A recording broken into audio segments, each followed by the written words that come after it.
A Rússia, mais uma vez, tenta usar as negociações apenas para ganhar tempo e se preparar para uma nova ofensiva na linha de frente. Em particular, o Kremlin declarou quem será enviado a Istambul para as negociações. Serão Lavrov e Ushakova.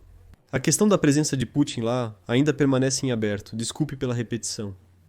Ao mesmo tempo, está sendo relatado que, neste exato momento, a Rússia está transferindo tropas adicionais para o setor mais crítico da linha de frente. Provavelmente, para que justamente durante o período de negociações, possam iniciar uma nova ofensiva e continuar a desenvolvê-la. Já no verão, o presidente americano também envia sua delegação para Istambul. Serão Witkoff, Kellogg e Marco Rubio. É crucial observar que Witkoff, sendo mais pró-Rússia, é o negociador, enquanto Kellogg é mais pró-Ucrânia. E, consequentemente, ele assim equilibra a posição da Casa Branca. Mesmo assim, Witkoff declarou que Trump insiste de forma ultimativa em negociações diretas entre a Rússia e a Ucrânia. E dizem, se essas negociações diretas não acontecerem, os Estados Unidos da América podem sair do processo de negociação. Ao mesmo tempo, na Casa Branca foram nomeados os temas-chave nas negociações entre a Ucrânia e a Rússia, e Zelensky já reagiu a esses temas das negociações. Além disso, hoje apareceu informação sobre a possibilidade de implantação de tropas estrangeiras na Ucrânia, e também a reação de Zelensky à relutância de Putin em ir a Istambul. Zelensky diz que Putin tem medo de negociações diretas com o presidente ucraniano. Em geral, vamos agora resumir o que se sabe até o momento sobre a preparação para as negociações em Istambul. Quem vai e quem não vai. Sobre o que falar e se faz sentido falar de qualquer coisa enquanto a Rússia está trazendo novas tropas para a linha de frente. Sou Alexei Pitti. Vamos discutir e falar detalhadamente sobre esse assunto. Antes de começarmos, peço que você se inscreva neste canal, deixe um like e não se esqueça de escrever um comentário, para que os algoritmos promovam este episódio e ele alcance o maior público possível. Além disso, inscreva-se no meu canal Pitti News. Ele se chama assim, o link para ele está na descrição deste vídeo. Lá as notícias são publicadas rapidamente, assim que chegam. Então, agora vamos falar sobre tudo em ordem. Hoje o Kremlin declarou que não fará mais comentários sobre a proposta de Zelensky para que Putin participe das negociações na Turquia. O porta-voz do presidente da Rússia, Dmitry Peskov, declarou isso. A seguir, sua citação. O Kremlin anunciará a composição da delegação russa nas negociações em Istambul, assim que o presidente considerar isso necessário. Por enquanto, não pretendemos comentar mais nada. Segundo ele, a abordagem da Europa em relação à questão da Ucrânia supostamente visa a continuação da guerra e contrasta com a abordagem de Moscou e Washington. Aqui já é uma tentativa, de criar uma divisão entre Bruxelas e Washington. A Europa apoia integralmente a Ucrânia e não pode alegar uma postura imparcial nas negociações, declara Peskov. Segundo fontes russas não confirmadas, Sergei Lavrov, ministro das Relações Exteriores da Rússia, liderará a delegação russa nas negociações em Istambul no dia 15 de maio. O assessor do presidente da Rússia, Yuri Ushakov, também integrará a delegação. Porém, a publicação confirmou essa informação um pouco depois. E informa que realmente há fontes no Kremlin que, sob condição de anonimato, disseram que sim, da Rússia nas negociações estarão Lavrov e Ushakov. Aqui, destaco que o presidente da Ucrânia, Vladimir Zelensky, enfatizou que vai esperar em Istambul especificamente pelo ditador russo Putin. Citação. É justamente Putin quem decide tudo na Rússia. É ele quem deve resolver as questões da guerra. Esta é a guerra dele, por isso as negociações devem ser com ele. E além disso, depois Zelensky disse que essa relutância de Putin em ir para as negociações mostra que ele realmente tem medo dessas negociações pessoalmente com Zelensky. E o presidente da Ucrânia lembrou que, em 11 de março, a Ucrânia apoiou totalmente a proposta dos Estados Unidos da América para uma reunião na Arábia Saudita sobre a cessação total e incondicional do fogo, porque a Ucrânia busca o fim da guerra. Ao mesmo tempo, como destacou o presidente, essa proposta já está em vigor na mesa de negociações há 63 dias. Citação. Eu destaquei isso repetidamente para o presidente Trump. Acho que Putin não quer do fim da guerra, não quer cessar fogo e não quer nenhuma negociação. Eu nem vou mencionar que ele tem medo de negociações diretas comigo. Ao mesmo tempo, na Casa Branca foi anunciado quem será enviado para essas negociações do lado americano. O representante especial do presidente dos Estados Unidos da América, Donald Trump, Steve Witkoff e Kit Kellogg. Ambos partirão em 15 de maio para Istambul para as negociações Ucrânia-Rússia. Também foi informado que lá mesmo, na Turquia, estará Mark Rubio, o secretário de Estado dos Estados Unidos da América, que provavelmente também se juntará a essas negociações. E Donald Trump, na Casa Branca? Dizem que isso depende de Putin estar lá ou não. Se Putin tiver coragem e voar para Istambul, desculpe. Se ele deixar sua maleta no bunker e finalmente sair de lá para ir às negociações, então Trump, que está não muito longe, no Catar, irá imediatamente para Istambul para as negociações. Lembro que anteriormente Witkoff declarou que o líder americano, de forma ultimativa, ameaça sair do processo de resolução da guerra russo-ucraniana se as partes do conflito não realizarem negociações diretas. Bem, e a seguir vou citar algumas frases de Steve Witkoff sobre esse assunto. Espero que em breve aconteça uma cúpula de paz, na qual Zelensky e Putin se encontrem pessoalmente para negociar o fim da guerra na Ucrânia. Amanhã haverá uma edição especial sobre esse tema. Porque Steve Witkoff, na entrevista que, atenção, foi gravada no dia 8 de maio, ou seja, antes do anúncio de Putin sobre as negociações do dia 15 de maio em Istambul.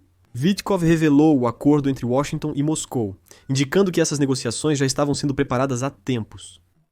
E a principal tarefa de Witkoff era justamente convencer Putin a voar para negociações diretas com Zelensky.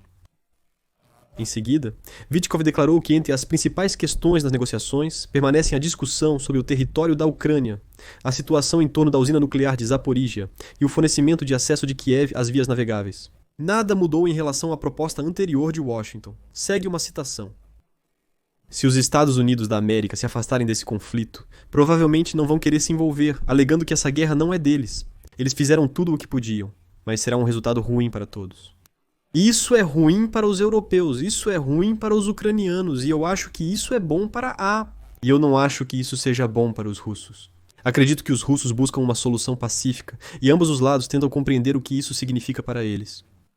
Nossa tarefa é reuni-los em uma sala e mostrar a eles que as alternativas à solução pacífica aqui são ruins para todos. Esse é o nosso trabalho. Ele afirma que as principais divergências se referem a 5 regiões, 4 províncias e a República Autônoma da Crimeia. E como explica Witkoff, citação, os principais obstáculos se resumem a 5 regiões. Estamos falando sobre se a Rússia vai recuar até certas linhas administrativas. O mesmo vale para os ucranianos, e assim por diante. Witkoff destacou que, sem a participação de Vladimir Putin, é impossível chegar a um acordo de paz. Por isso, na opinião dele, é necessário dialogar com todos. Witkoff também expressou confiança de que agora há uma chance real de pôr fim à guerra. O presidente da Ucrânia, Vladimir Zelensky, reagiu às declarações de Witkoff.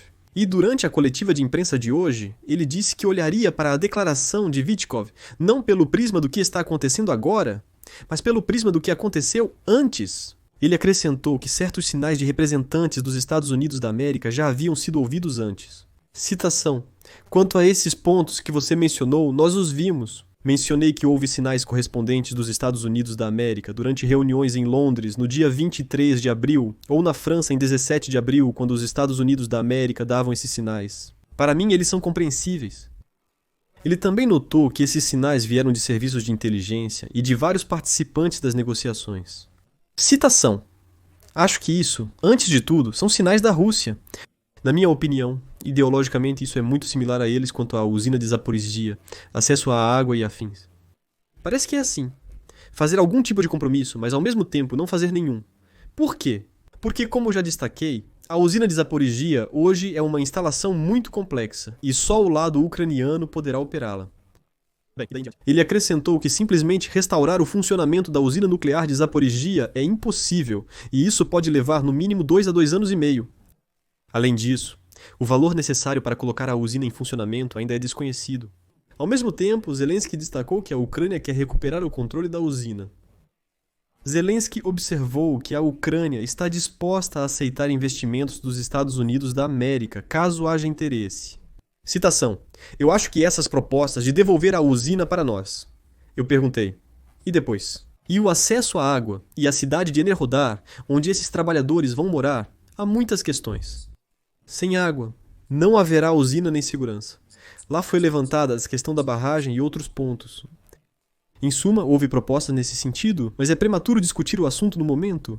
Primeiro cessar fogo, depois vamos falar sobre a usina e assim por diante. Simultaneamente, Kit Kellogg, representante especial de Trump para a Ucrânia, afirmou que o envio de tropas estrangeiras para a Ucrânia ainda está em discussão como parte da resolução da guerra russo-ucraniana.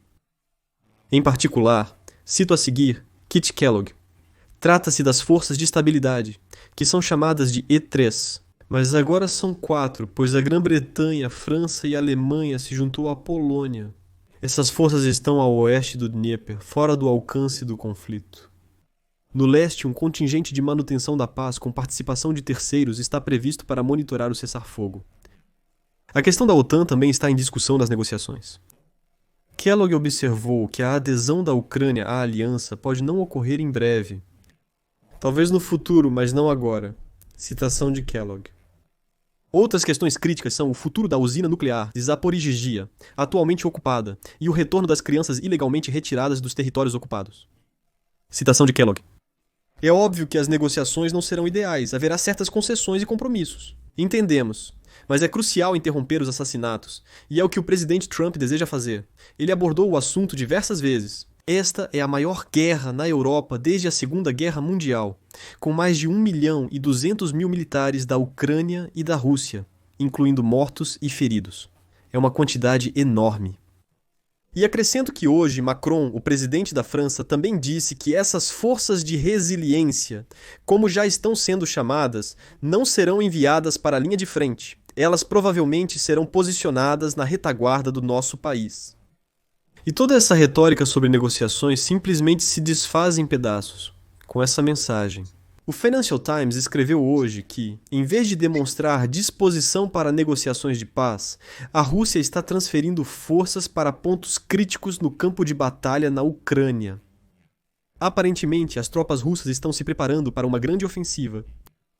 Segundo o projeto de monitoramento ucraniano Deep State, nesta semana as tropas russas conquistaram mais território na parte leste da região de Donetsk, especialmente ao redor das cidades de Pokrovsk e Toretsk. Por isso, na opinião dos analistas, os russos estão agora concentrando tropas para avançar ainda mais.